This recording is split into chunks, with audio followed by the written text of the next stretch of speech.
Ok, vamos a meternos de lleno en esto. Hoy le entramos a uno de los textos más intimidantes, más debatidos y la verdad más confusos de la historia, el libro de Apocalipsis. Sí, nada más y nada menos. Para guiarnos en este laberinto tenemos un par de fuentes excelentes.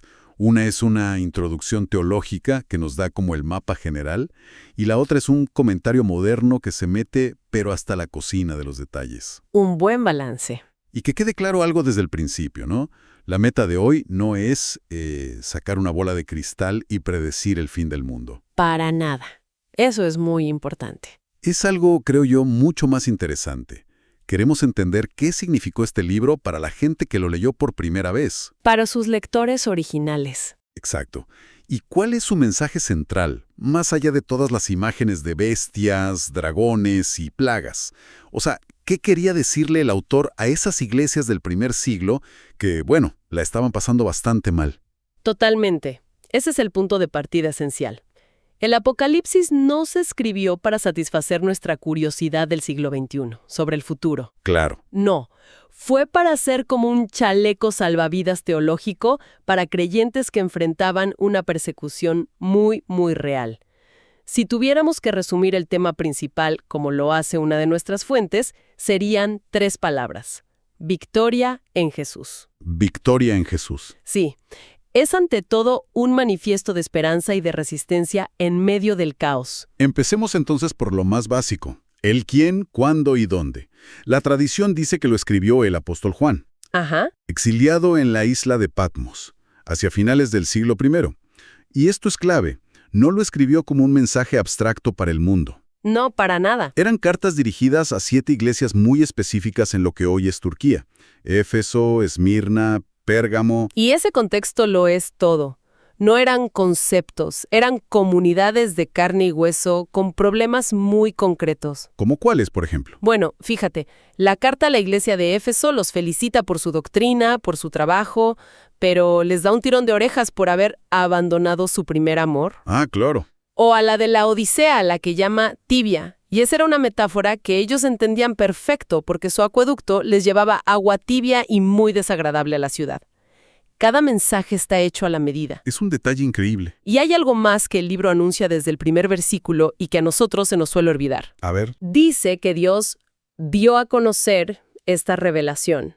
La palabra griega original es semaino, que está relacionada con señales o símbolos. Básicamente, el autor nos está diciendo desde el inicio, atención, voy a hablar en código. O sea, nos está dando la clave de lectura desde la primera frase. Exactamente. Los lectores del primer siglo estaban inmersos en este tipo de literatura, el lenguaje apocalíptico. Nosotros no. Ignorar que esto es un libro de símbolos es probablemente el error número 1 al intentar interpretarlo. Y aquí es donde la cosa se pone buena. Porque si es un libro en código, necesitamos las claves para descifrarlo. Y resulta que no hay una, sino varias. Así es.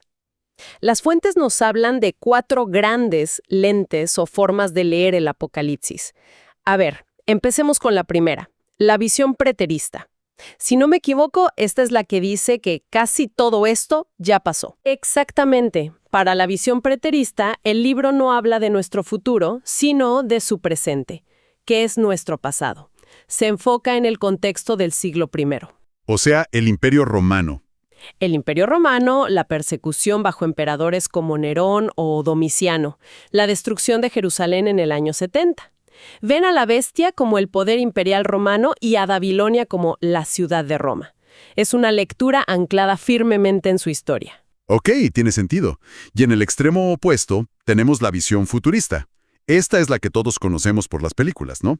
Sí, la más popular sin duda. La que dice que casi todo el libro, desde el capítulo 4 en adelante, está todavía por suceder. Así es, la visión futurista lo lee como una profecía literal de eventos del fin de los tiempos. Un futuro anticristo, una gran tribulación, batallas finales. Es un enfoque que, bueno, por su naturaleza, ha generado muchísima especulación a lo largo de los siglos. Me imagino. Siempre tratando de encajar las noticias de hoy con las profecías. Justo. ¿Y las otras dos? La historicista y la ideísta. Esas suenan un poco más abstractas. Lo son. La historicista ve el Apocalipsis como un mapa profético de toda la historia de la Iglesia, desde el siglo I hasta el final. O sea, cada época tiene su anticristo. Algo así. Gente como los reformadores protestantes, por ejemplo, veían al papado como la bestia. Cada época reinterpreta los símbolos para que encajen con sus propios eventos. Ok. Y la idealista, por otro lado, es la menos literal de todas. Dice que el libro no trata de eventos históricos específicos, ni pasados, ni futuros. Es una gran alegoría de la lucha cósmica, la lucha eterna entre el bien y el mal. A ver, pero esto suena complicado. Tener 4 llaves diferentes para la misma cerradura. Entiendo por qué la gente elige una, como la futurista, y se aferra a ella. Claro, ofrece un mapa claro, aunque sea especulativo. ¿No es más fácil así? Es más fácil, pero no necesariamente más correcto. Lo que nuestras fuentes sugieren, y que es fascinante, es que ninguna de estas posturas por sí sola funciona para todo el libro. Ah, mira. Es mucho más sensato usar el enfoque que el propio texto demande.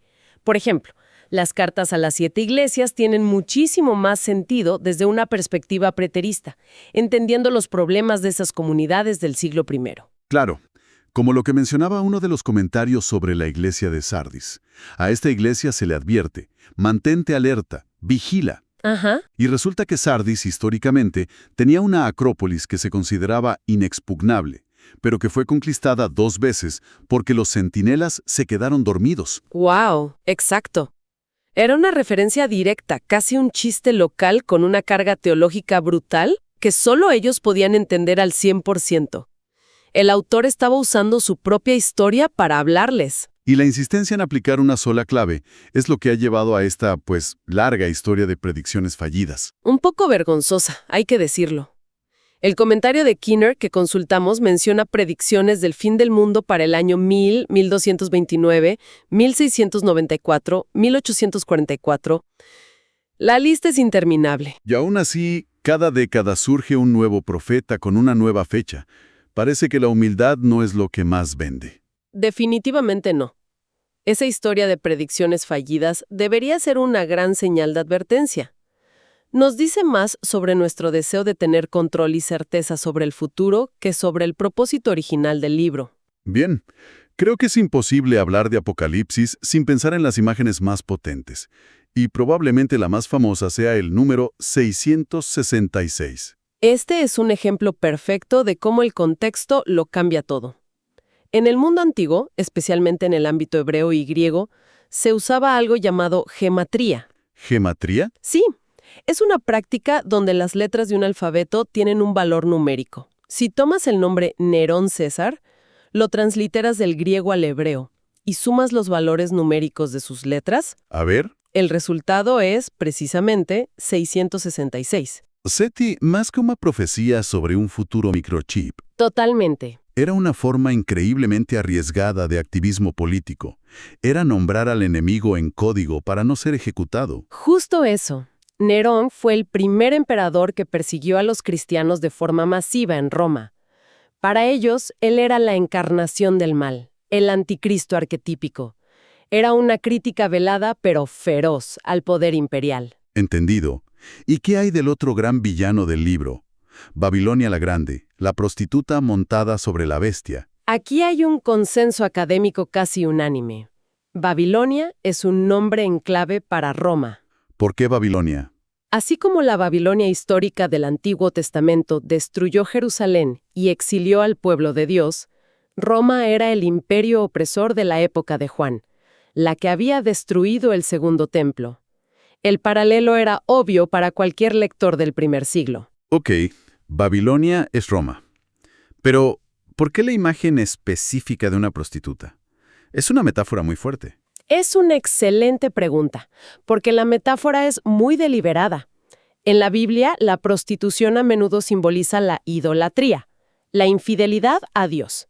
Pero aquí hay más. Ah, sí. En el capítulo 18, se describe a Babilonia como el centro del comercio mundial, una ciudad de lujo y exceso.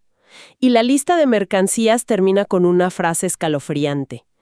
y cuerpos y almas de hombres. ¿Una referencia a la esclavitud? Una referencia directa, la base de la economía romana.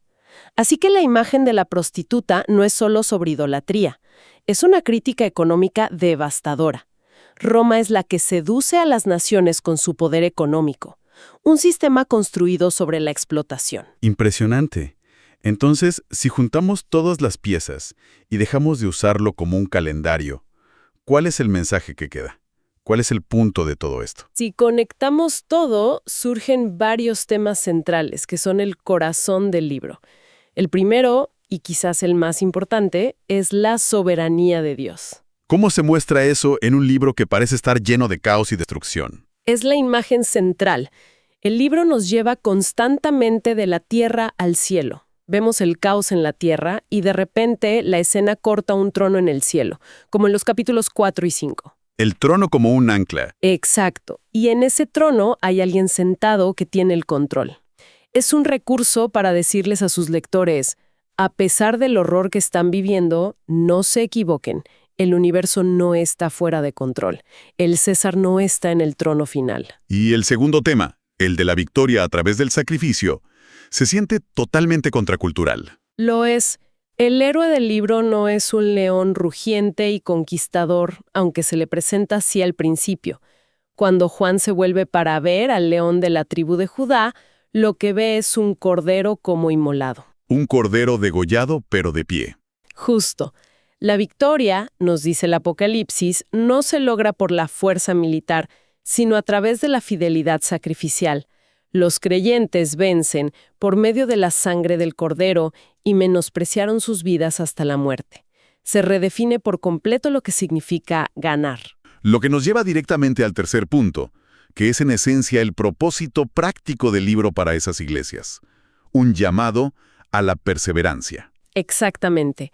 El Apocalipsis es, en el fondo, un manual de resistencia espiritual. Es una exhortación a no ceder, a resistir la enorme presión de adorar al César y participar en el sistema del mundo, y a permanecer fieles, incluso si les cuesta la vida. La promesa no es que evitarán el sufrimiento. No. La promesa es que su fidelidad tiene un propósito y será vindicada en la Nueva Jerusalén. Y en medio de todo esto, el libro también plantea una reflexión muy profunda sobre la naturaleza del mal. ¿En qué sentido? En el capítulo 20, Satanás es atado por 1000 años, un periodo de paz.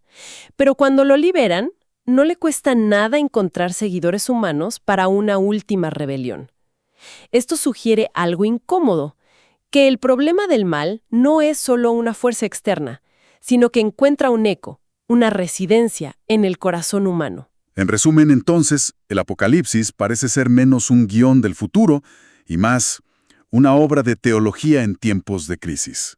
Exacto. Un llamado a la resistencia fiel, envuelto en un lenguaje simbólico increíblemente poderoso para dar esperanza, para recordarles que, al final, el Cordero, y no el César, es quien reina. Has dado en el clavo. Y esto nos deja con una última idea para reflexionar.